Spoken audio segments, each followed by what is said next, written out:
Hello and welcome to Steve's Vintage Model Builds. Canada, the USA, Europe, and all the ships at sea. Welcome. Welcome to all my subscribers and returning viewers and new viewers.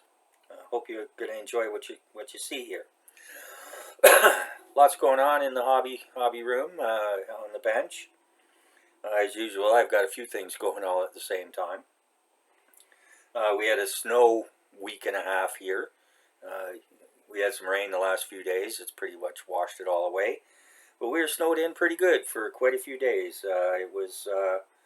We got a good, well, I don't know, 13 inches, 30 centimeters, whatever that is. Anyways, a lot of snow. But it's the only snow we've had this year on the island so far, at least here in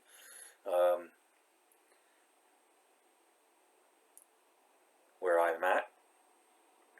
We're kind of north central, on the border between the central island and the north island. It's a pretty big island, but anyways, that's neither here nor there.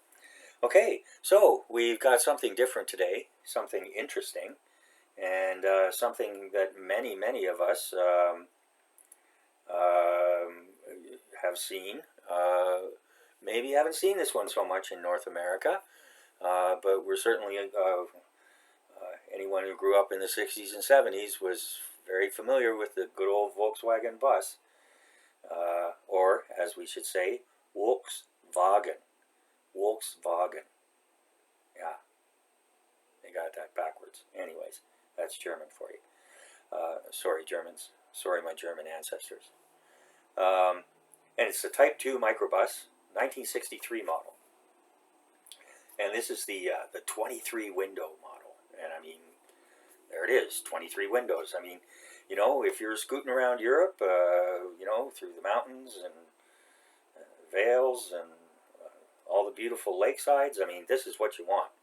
I mean, you get sunshine all day, beautiful views out the window, and even though it's pretty basic, there's some pretty nice styling here. One thing I note, which is very strange, is, do you see this? Can you see that? It's the same on the side. It looks like somebody splashed paint on it, or the paint washed down or something when they were, I don't know what the deal is, but anyways, this is wrapped in, I keep calling it cellophane, shrink wrap. And I still call it mucilage sometimes too. So there you go. All right, so I don't know what's up with that. I've seen this in other pictures of other boxes. It's not just this box. So maybe I'll have to send a note off to Hasegawa and ask them about that. Didn't go to Hasegawa headquarters when I was in Tokyo, when I was in Japan. Tamiya was my ground zero, if I can use that term about Japan. And they're in Shizuoka too, but they just have an office there. You know, well, so does Tamiya, but they don't do their manufacturing there. But the Tamiya office is open, and to my knowledge, the Hasegawa office isn't. But we got to see a lot of great stuff at the Shizuoka Hobby Square. So if you're ever going to Japan, and you're a model kit enthusiast, Shizuoka should be on your list. A lot of the big Japanese manufacturers are based there, and have been since after the war. And it's a fairly collaborative culture. Of course, they compete with each other, but at the same time, they also, you know, they collaborate on Hasegawa and Tamiya on the Waterline series, and then Aoshima's based there, Bandai, quite a few others. So, anyways, yeah, a model kitter's dream if you're going there. If you're going to be just in kind of the Tokyo area or Osaka, it's only about an hour to Shizuoka on the bullet train. An hour to an hour and a half, depending on which one you take. and a very comfortable ride. Beautiful trains, always on time, and yeah. So here we've got this, and I will read the stuff on the side of the box. They have HC10 here. I'm not sure what that denotes, if anybody knows that. See there, HC10. I expect Hasegawa. HC is Hasegawa Corporation. I don't know what the 10 is. Anyways, copyright here on the side of the box, 2008. This is actually a 1998 tooling with new parts in, where do we go here?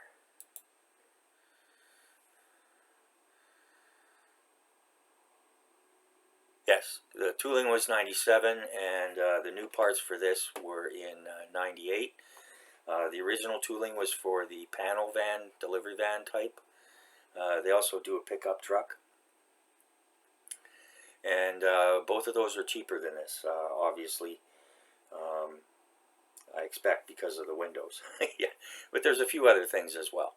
So that makes this a higher end kit. So we've got 124 scale, Hasegawa, catalog number 21210. And it looks like there's polystyrene and maybe even some photo etch here.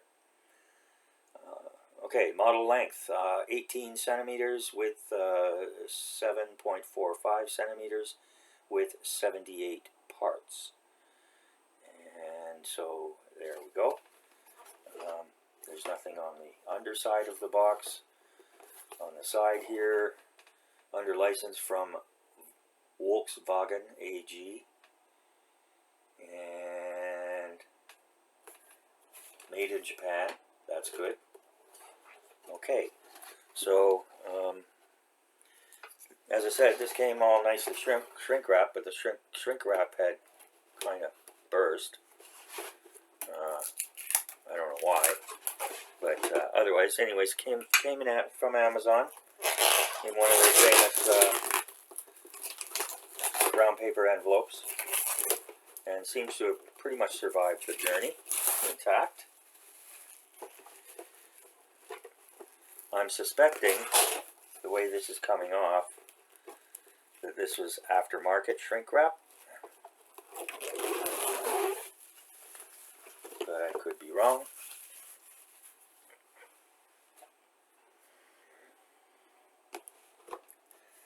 As I said, got it from Amazon. Amazon free Prime delivery. Today is Tuesday. It wasn't supposed to come till Thursday, but it arrived, so that's very good. And so there we go. So I'm just going to take a quick peek in here.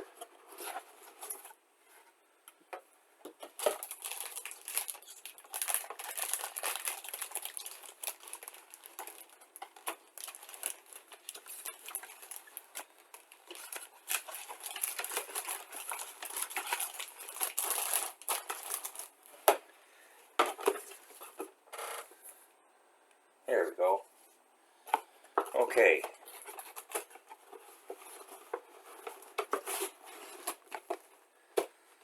So I got this out because we've got a little bit of history here. And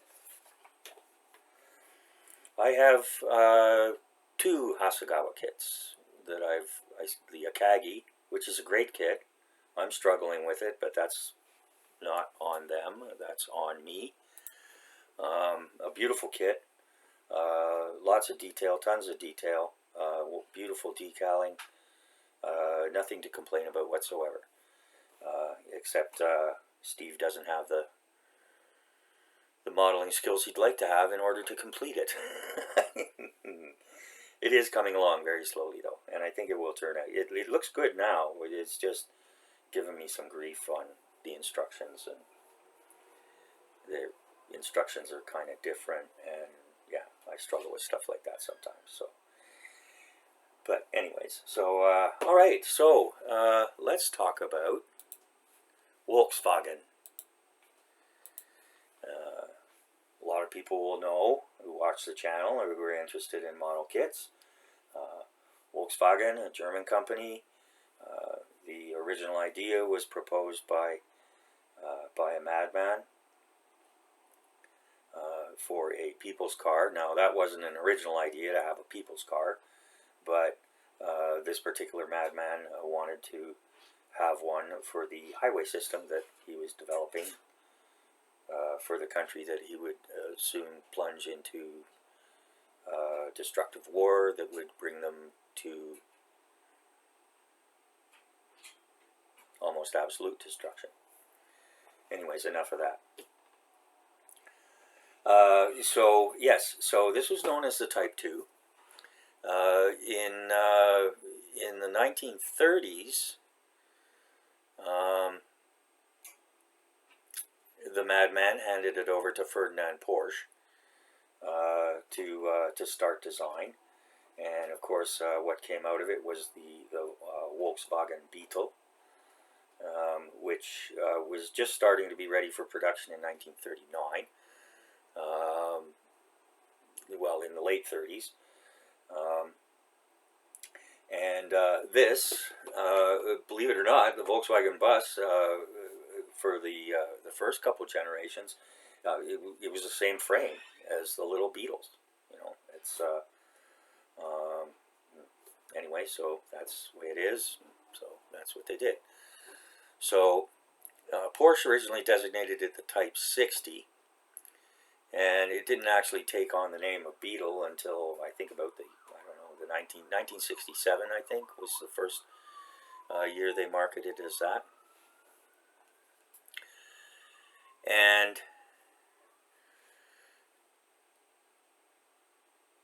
the general overseer of the project was an organization,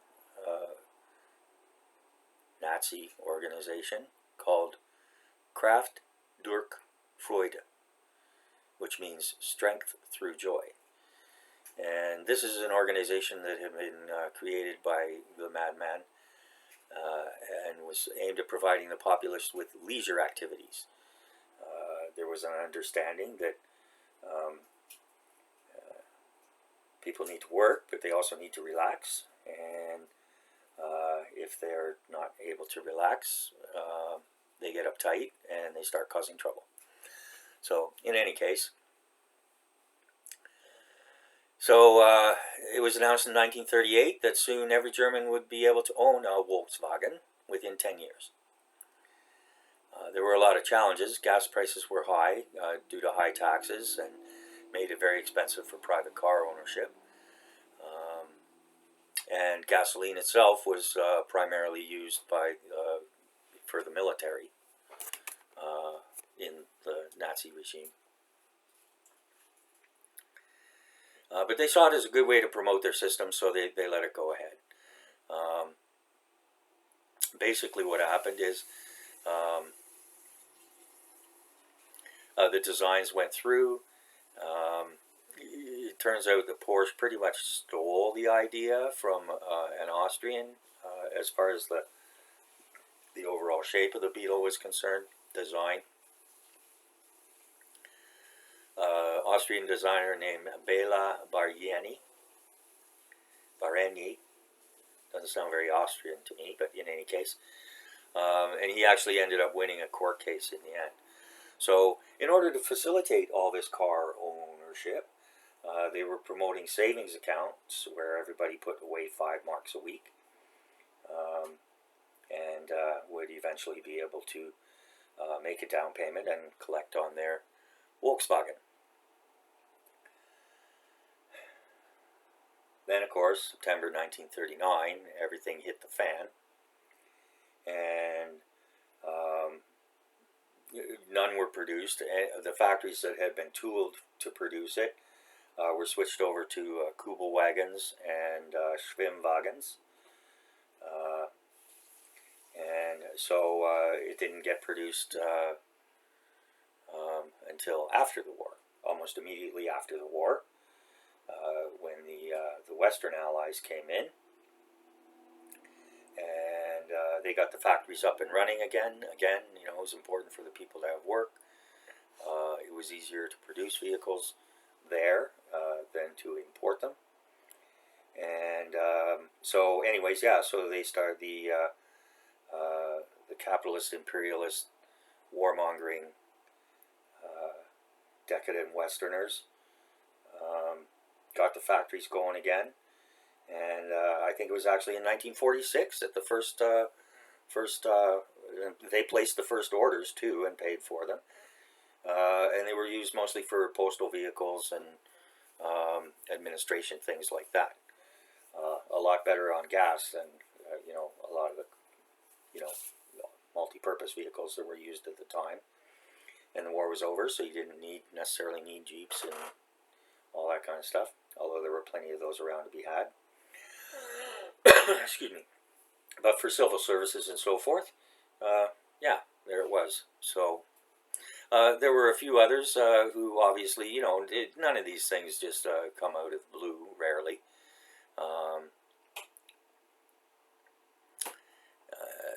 You know, there, you know, ideas build on other ideas and so on and so forth. So anyway, so that's where it came from. It's the same chassis for many years as the Beetle.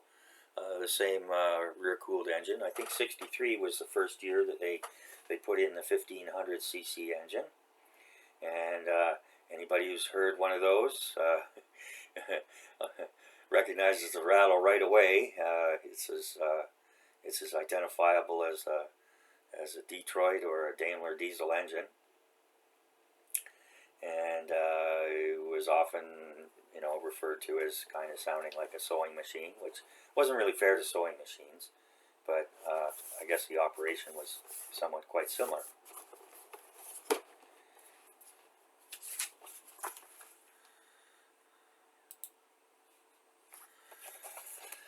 Okay, so I got out the instruction booklet here, and this is what you get. It's not a color photo. Oh, and I should also mention that I guess Hasegawa's licensed this out to Revell too. So you'll find some boxings of the same kits by Revell.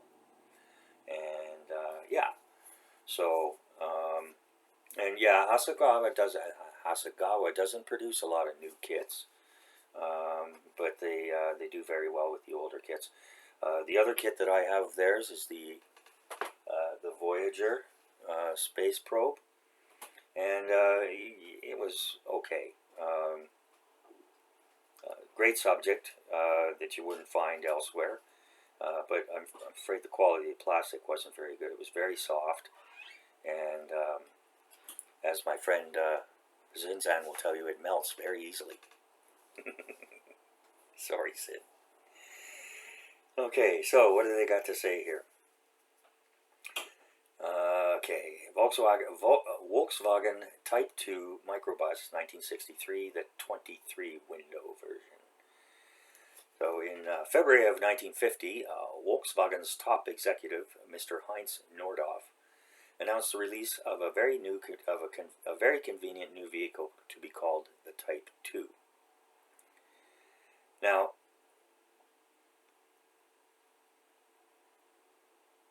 it's important to note that the idea for this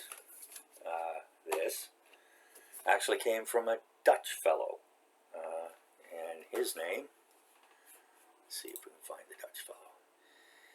This fellow was, he was responsible for importing Volkswagens into the Netherlands.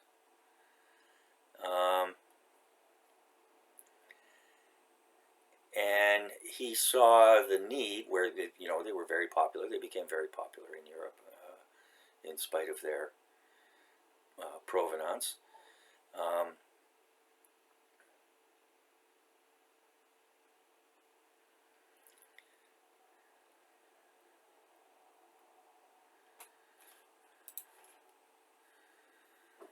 Here we go.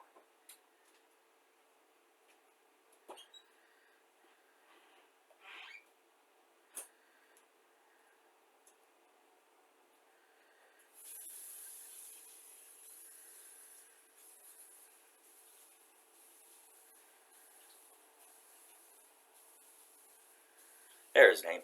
Ben Pon. Benpon. And he was, as I said, the Netherlands VW importer. And it was known officially as the Transporter, the Combi, or the Microbus. Sometimes it was called the Volkswagen Station Wagon in the US, or the Bus in the US, Camper in the UK.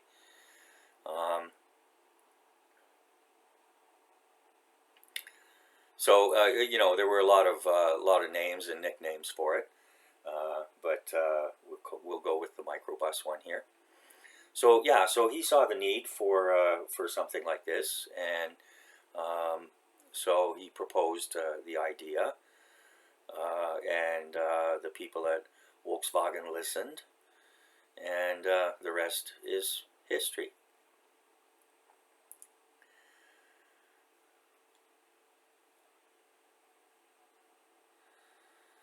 So it's available in a panel van, double door panel van, high roof panel van.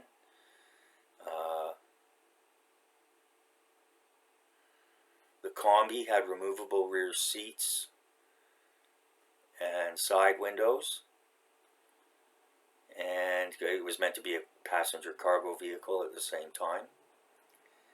And the bus, also called the Volkswagen Caravelle,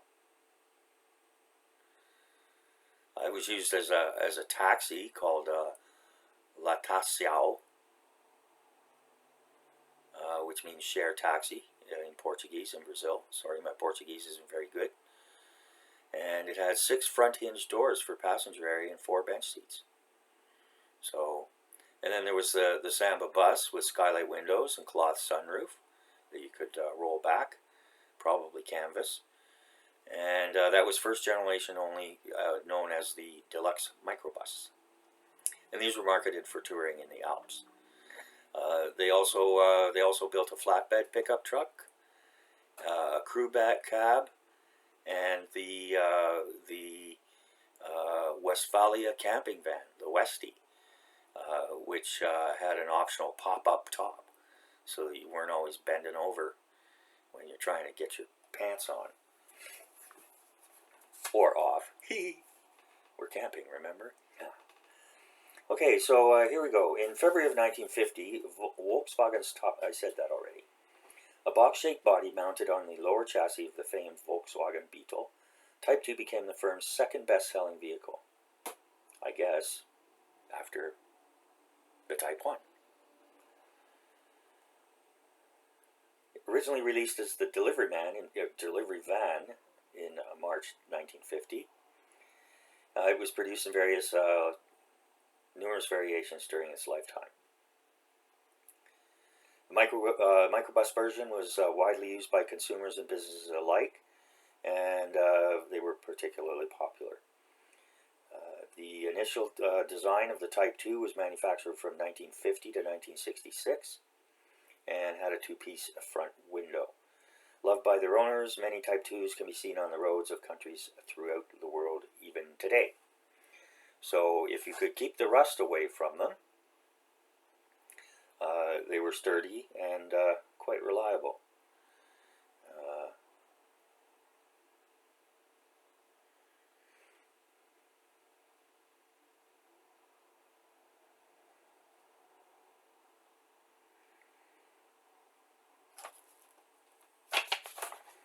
Okay, so now let's take a look and see what's in the box.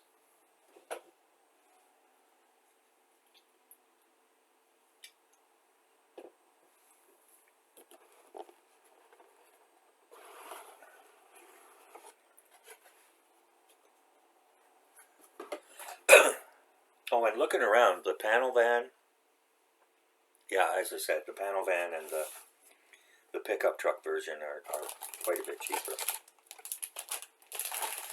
So, let's see what we have here.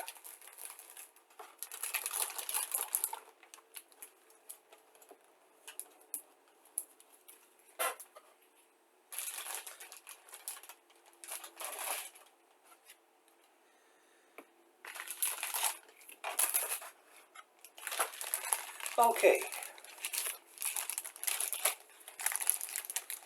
and we have heat sealed.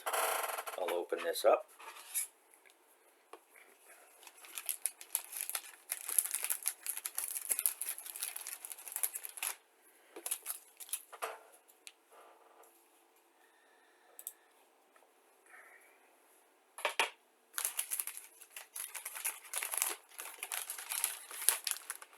And, you know, it was the 60s, so there was a lot of chrome.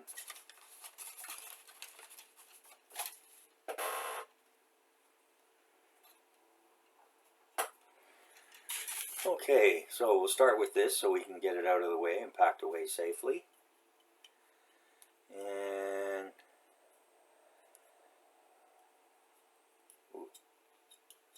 gonna need a bit of polishing here. Anyways, this needs to be cleaned. There's a couple of little nicks and buffs. You might not even see them once it's in.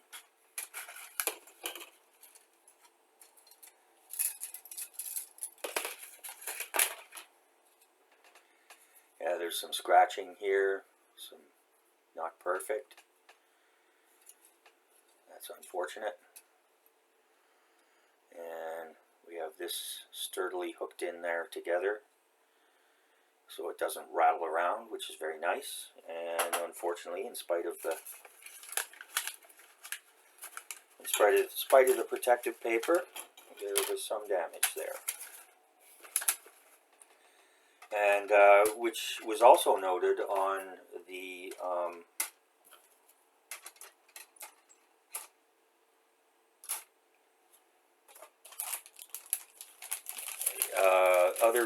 one other review and build video that I watched. So it seems that this is a production problem with Hasegawa.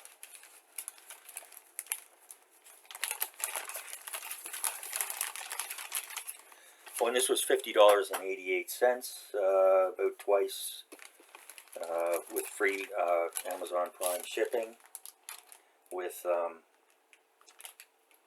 which is about twice as much as the panel and pickup versions are.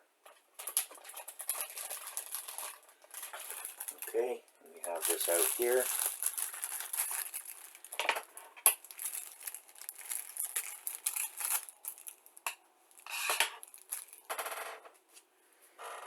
Kind of a funny creamy off-white color here.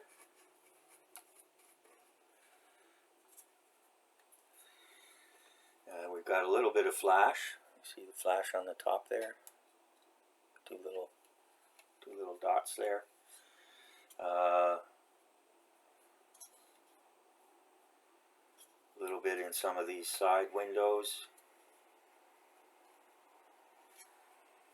And this is interesting. If you want, you can cut these out so they can be put in an open position or half open position. Likewise with the rear here. If you don't want to do that, then I guess you'll have to put some filler in from behind. Otherwise it's going to look like there's gaps. And the plastic itself looks good.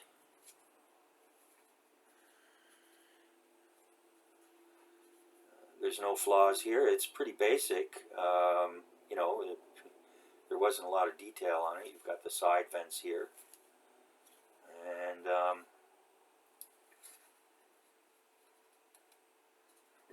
space to put on the chrome handles. They're not molded in. So that looks nice. Everything looks nice at the front here, the VW. A little bit disappointing they didn't do that as a separate chrome part, but I guess this way you can paint it to whatever scheme you want. The way it's molded here, it's going to be really easy to mask it off for that beautiful two-tone look.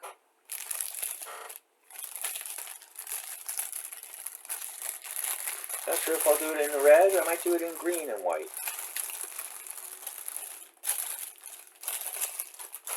We'll have to see about that. Okay, now we get into the meat of it all.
Okay, so now it comes time to rate the kit, and overall I'm happy, but I'm a little disappointed about the smudging on the clear parts and a bit of damage there on the chrome parts.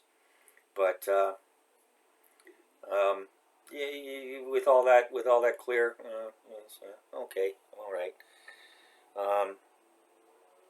So I use a 12-point scale, 10 standard points, up to 10 standard points. Up to 2 points for packaging, up to 2 points for the sprues, up to 3 points for the parts, and up to 3 points for the instructions. Each of those categories can receive a quarter-point bonus for any wow factors. And I also allow for up to a full bonus point for what I call value. So as far as the packaging is concerned, it was aftermarket shrink wrap, I'm pretty sure. But the box here is fine. I don't get this, but it's been that way since '98, so I guess they want it that way. I don't know. Maybe somebody's idea of a joke. Or maybe they tried to hippify it and then it didn't work. I don't know. Anyways. So yeah, I'm 2 points for the packaging, but no bonus as far as that goes. For the sprues, there was a tiny bit of flash, but nothing. They were just in a couple of spots. They were easily trimmed, so I'm not going to ding them on that.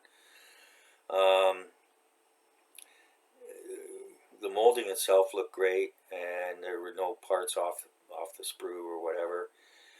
As far as the parts go, the quality of plastic looks excellent. Details fine. It's not a particularly detailed subject, so as far as those tires go, they probably could have done a little better, but I'm not going to ding them on that. And I could deduct a quarter point, but then I'm just going to give a quarter point back for the decals. Very nice little set of decals. And so, you won't have to worry about. And plus, I'm very impressed with the cleanness of the molding here. So that's going to be really easy. When I was looking at buying this model, I was a little concerned. I might end up with this, which has happened more than once. But everything seems to be delineated very nicely. So, ooh, what a fancy word Steve used, delineated. The parts are fine. The instructions, again, everything looked clear. It's not a complicated model kit. It's only 78 parts, and a couple of those are optional. And, or, either or, like with the bumpers. And they were in black and white, but I don't ding anybody for that anymore. The layout was good. They looked a lot simpler than the Akagi instructions that I've struggled with. But anyways, that's as far as that goes. And anyways, the parts get an extra quarter point bonus.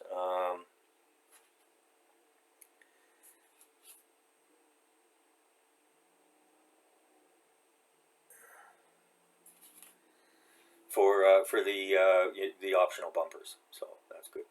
I didn't see anything about the wipers, but they might be chromed. I don't know. We'll see about that. And the mirror style is different. They're rectangular mirrors as opposed to these circular ones. So that brings us to 10 and a quarter. I'm only going to give a quarter point bonus for value. It came in a little under $51, and the fact that it included free shipping, that's quite reasonable. And unfortunately, there's some flaws there that obviously Hasegawa has chosen not to address. So that's a little disappointing. Not down on Hasegawa. Hasegawa, they make some great kits. The only, they do tend to be sometimes a little over-engineered. Like, 4 pieces to a 1/700 motor launch on IJN aircraft carrier. Anyways, won't get into that anymore. And but this one isn't. It's pretty basic, but there's a heck of a lot you can do with it. And I'm actually kind of looking forward to filling this in to make it look like there's actually, you know, stuff there, but there's sealant or, you know, whatever kind of rubber, whatever goes there. Okay, so yeah, so 10.5, 10.5 out of 12. Pretty respectable considering it's a 1998 kit. A couple little disappointments, but I think it's going to build up real nice. Alright, so signing off now for tonight, and won't be much going on for the next little while. Got some busy times coming up over the next week. No new kits coming in. It might be a quick show on some of the things that I've been working on and completed. But otherwise, that's it for now. So thanks for everyone for joining me. I really appreciate all the support that I get. And it looks like I lost a subscriber. Not sure why. But in any case, you know, it happens. So I know I'm not the most exciting and entertaining creator out there. But I do bring some value, I think. Anyways, I wouldn't do it otherwise. It's not just a vanity project on my part. So, but yeah, definitely, you could have a lot of fun with this kit. And, you know, for $50, you know, you're easily going to get 10 hours out of this. So, you know, 10, 15 hours. Yeah, I mean, come on. And, oh, a little bit of an update. I'm having fun with the airbrush. And I found this before and I showed it off. This stuff is great. Airbrush primer. Ready to go. And just goes on just like so, just beautiful. Yeah, absolutely perfect. Okay, so that's it for today. Hope everybody's well, and we'll be seeing you next time. Bye now.